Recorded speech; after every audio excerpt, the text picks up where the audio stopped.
एक बार फिर से हम शमसुद्दीन इल्तुतमिश के बारे में अपने अध्ययन को आगे बढ़ाते हैं। पिछले वीडियो में हमने देखा था खुरासान के मंगबरनी के भारतीय क्षेत्रों पर आक्रमण के विषय में, जिसमें मैंने लाहौर पर उसके आक्रमण के विषय में बताया था। वो गलत है, उसने लाहौर नहीं सिंध पर आक्रमण किया था। चलिए हम आगे बढ़ते हैं और इल्तुतमिश की अन्य समस्याओं के समाधान के बारे में देखते हैं। इल्तुतमिश के संदर्भ में एक प्रमुख तथ्य आता है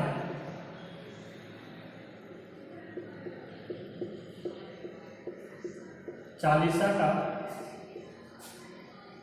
गठन। इसको चारगान के नाम से भी जानते हैं। चालीसा का या चालीसा मंडल भी बोला जाता है इसको। ये 40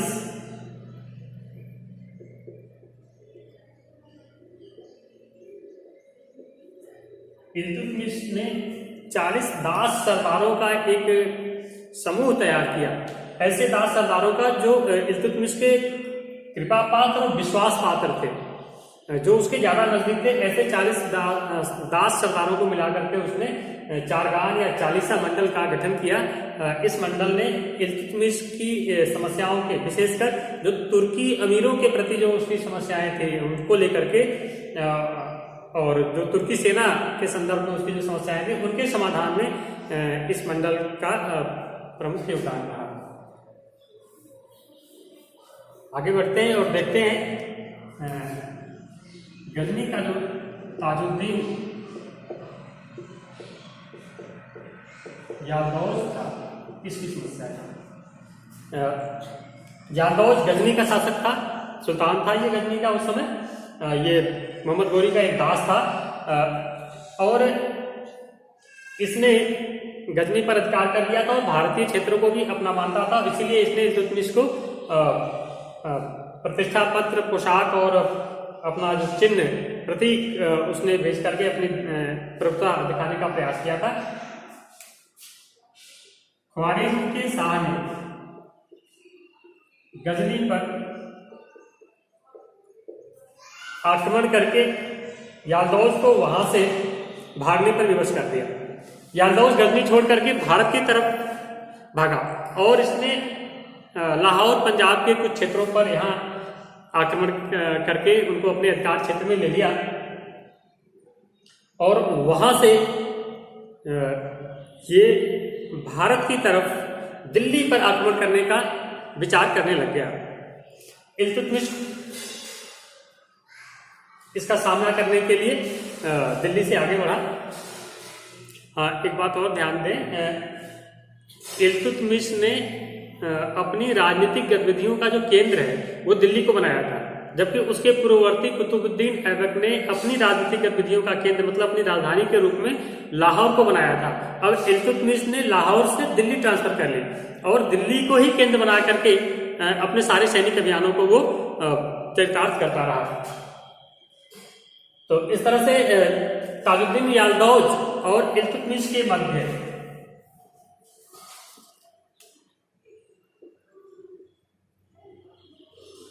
यादौज और इल्तुतमिश के बीच में तराइन के मैदान में 1215 और ये वही तराइन का मैदान है जिसमें पहले 2 बड़े युद्ध हो चुके थे, मोहम्मद गोरी और पृथ्वीराज चौहान के बीच में। एक ये तीसरा युद्ध है तराइन के मैदान में, जो इल्तुतमिश और ताजुद्दीन यादौज के बीच होगा। और इस युद्ध में ताजुद्दीन यादौज की पराजय हुई, इसे बंदी बना लिया गया और वहां से लेकर के इसको बदायूं में बंदी रखा गया। बाद में इसकी हत्या कर दी गई। यादौज को बंदी के रूप में बदायूं लाया गया, यहाँ उसे बंदी रखा गया, बाद में यादौज की हत्या कर दी गई। तो इस युद्ध से तराइन के मैदान में यादौज के खिलाफ जो ये युद्ध हुआ, इससे इल्तुतमिश को 2 बड़े फायदे हुए। एक, गजनी का जो दिल्ली पर अधिकार का दावा किया जाता रहा बार बार, उससे मुक्त हो गया। इस तरह से पूर्ण रूप से अब कहा जाए कि भारतीय जो साम्राज्य क्षेत्र था, तुर्की साम्राज्य उस समय का, वो गजनी से पृथक हो गया, अलग हो गया, पूर्ण रूप से उससे मुक्त हो गया। और दूसरा फायदा हुआ कि एक प्रमुख दावेदार जो था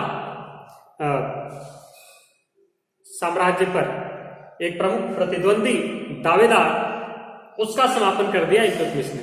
तो इस तरह से एक तो अपने दावेदार की समाप्ति और गजनी का भारतीय क्षेत्रों पर अधिकार उनके दावे से पूरी तरह स्वतंत्र कर दिया, मुक्त कर दिया भारतीय क्षेत्र को इल्तुतमिश ने। अब देखते हैं इसका एक जो दूसरा प्रमुख प्रतिद्वंदी था, बड़ा प्रतिद्वंदी, वह है नासिरुद्दीन कुबाचा।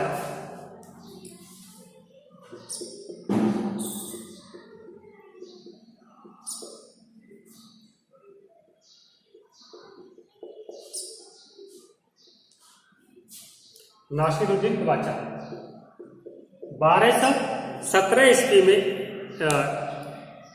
इल्तुतमिश ने इसके खिलाफ अभियान किया। हम पहले पढ़ चुके हैं कि नासिरुद्दीन जो कुबाचा है,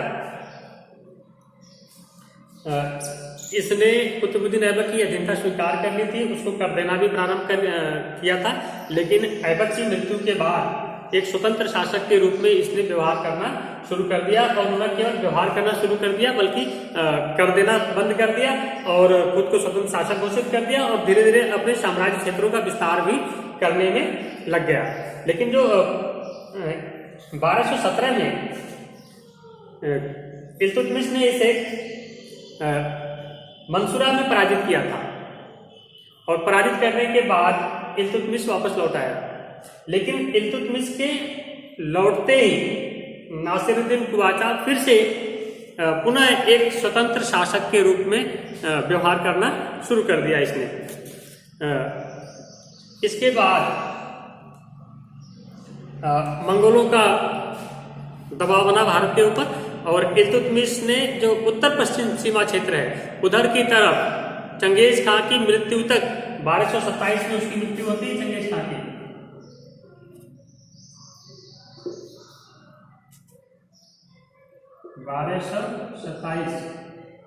में चंगेज खां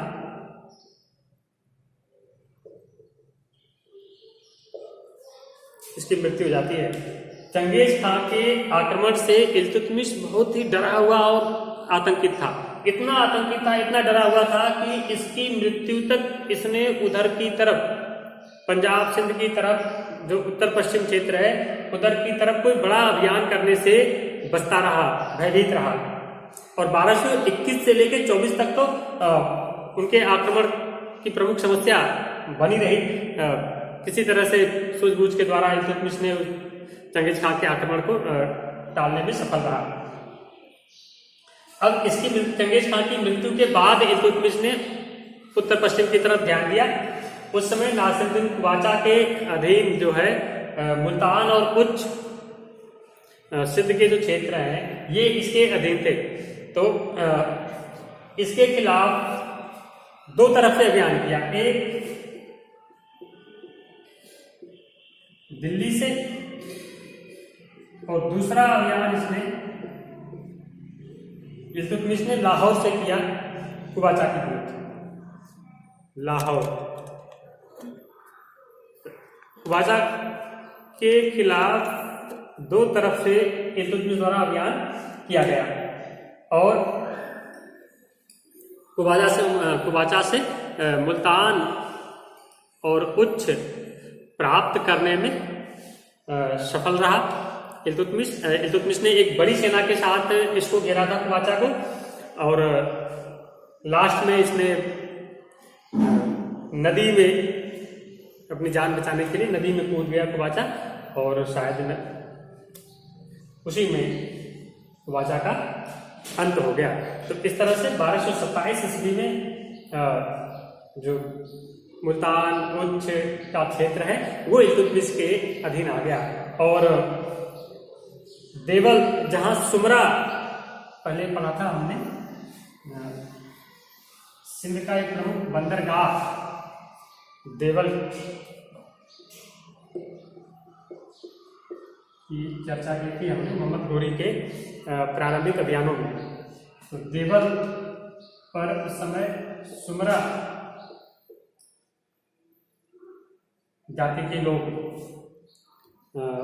ये अज्ञात उत्पत्ति वाले, ये इस्लाम को मानने वाले थे सुमरा, इनका शासन था। इनको पराजित करके देवल पर अपना अधिकार करने में सफल हुआ इल्तुतमिश। तो इस तरह से इल्तुतमिश ने अपने दो प्रमुख प्रतिद्वंदी, एक याल्दौज और दूसरा कुवाचा, इनको अपने रास्ते से हटाने में सफल रहा। अब देखते हैं जो राजपूत सरदार थे,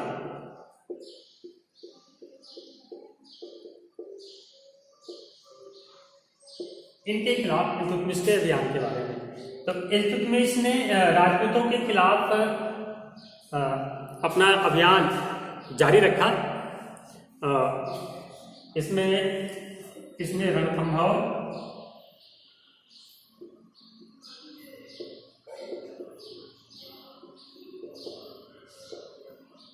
जालौर,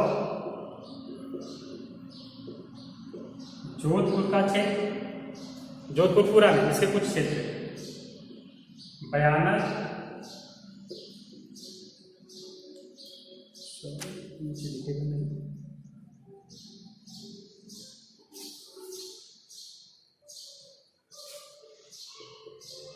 बयाना, ग्वालियर, ग्वालियर की घेराबंदी इसने 1 साल तक की थी। 1 साल के बाद ग्वालियर के किले को हस्तगत करने में सफल रहा ग्वालियर। और इस दौरान ऐबक के समय बनारस, कालिंजर, ग्वालियर ये सब स्वतंत्र हो गए थे। तो इन पर फिर से विजय प्राप्त करने में इल्तुतमिश को सफलता प्राप्त हुई। और इन अभियानों में इसका एक बड़ा लड़का था, उसका काफी सहयोग इल्तुतमिश को प्राप्त हुआ। लेकिन इन अभियानों में इसे सफलता तो प्राप्त हुई राजपूतों के खिलाफ इसने, लेकिन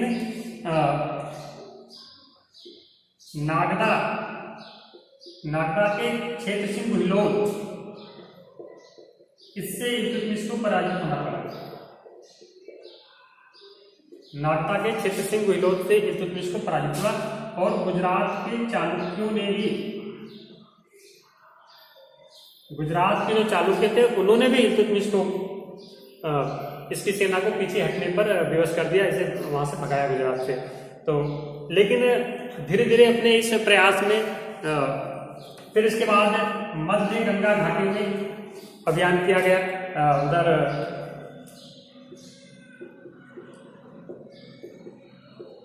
कन्नौज में हरिश्चंद्र, फिर कटेहर का जो क्षेत्र है इसमें एक लंबा संघर्ष करना पड़ा इल्तुतमिश को। ये वर्तमान जो रुहेलखंड है, बरेली वाला क्षेत्र, अहिच्छत्र उस समय इसकी राजधानी थी रुहेलखंड की। तो इस पूरे अभियान में यदि हम देखें तो एक अनुमान के आधार पर बताया जाता है कि 1 लाख तुर्की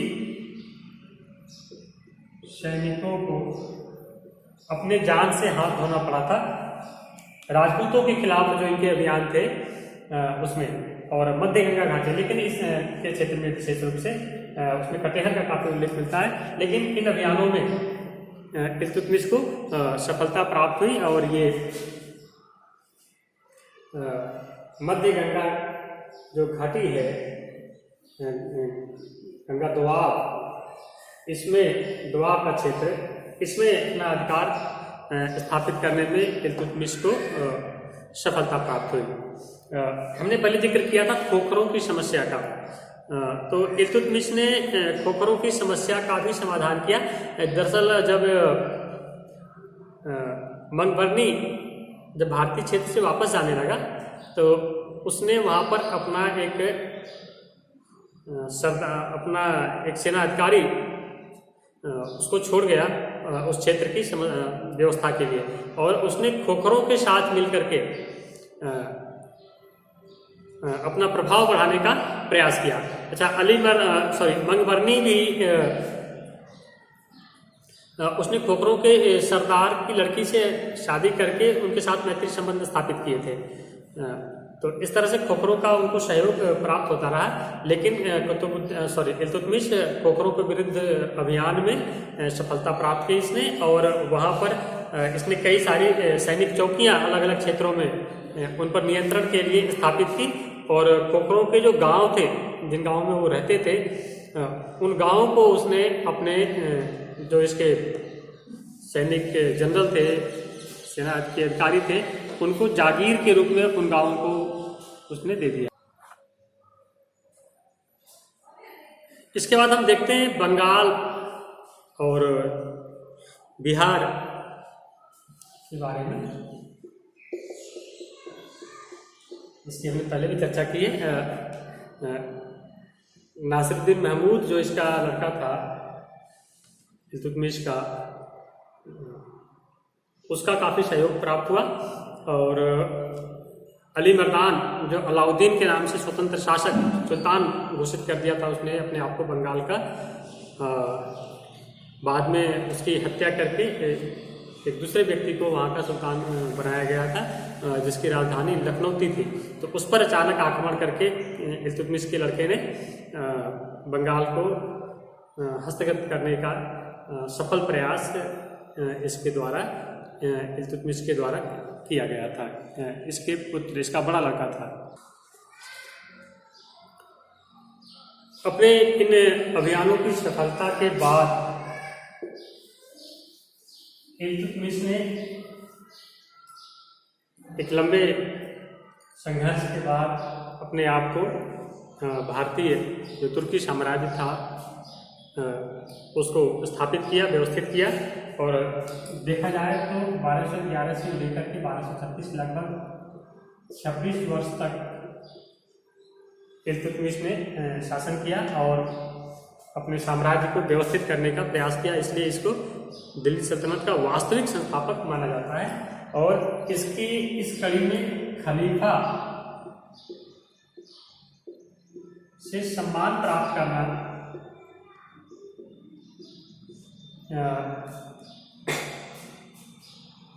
इल्तुतमिश की एक बड़ी उपलब्धि है। उस समय के जो खलीफा थे उन्होंने नासिर अमीर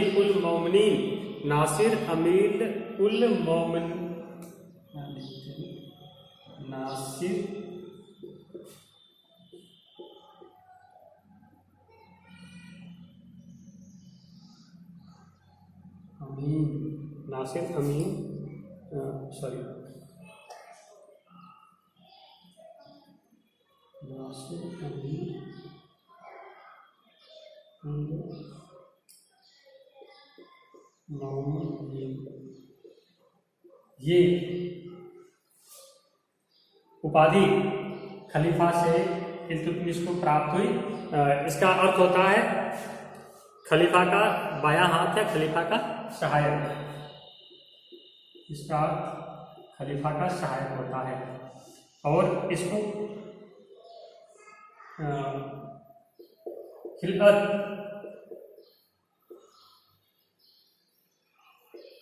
पोशाक होती है, ये प्राप्त हुई थी खलीफा से इल्तुतमिश को। इस तरह से दिल्ली सल्तनत का पहला सुल्तान था इल्तुतमिश, जिसे खलीफा से उपाधि और पोशाक खिलअत प्राप्त हुई थी। इस तरह से खलीफा द्वारा औपचारिक रूप से एक स्वीकृति सुल्तान के रूप में इसे इल्तुतमिश को प्राप्त हुई। तत्कालीन इस्लामिक जगत में खलीफा की स्वीकृति प्राप्त होना एक बड़ी उपलब्धि मानी जाती थी। तो इस तरह से हमने देखा इल्तुतमिश की प्रारंभिक समस्याओं और उनके समाधान के लिए इल्तुतमिश द्वारा किए गए प्रयासों के बारे में। नेक्स्ट वीडियो में फिर से आपसे एक बार फिर से आपसे मुलाकात होगी। धन्यवाद।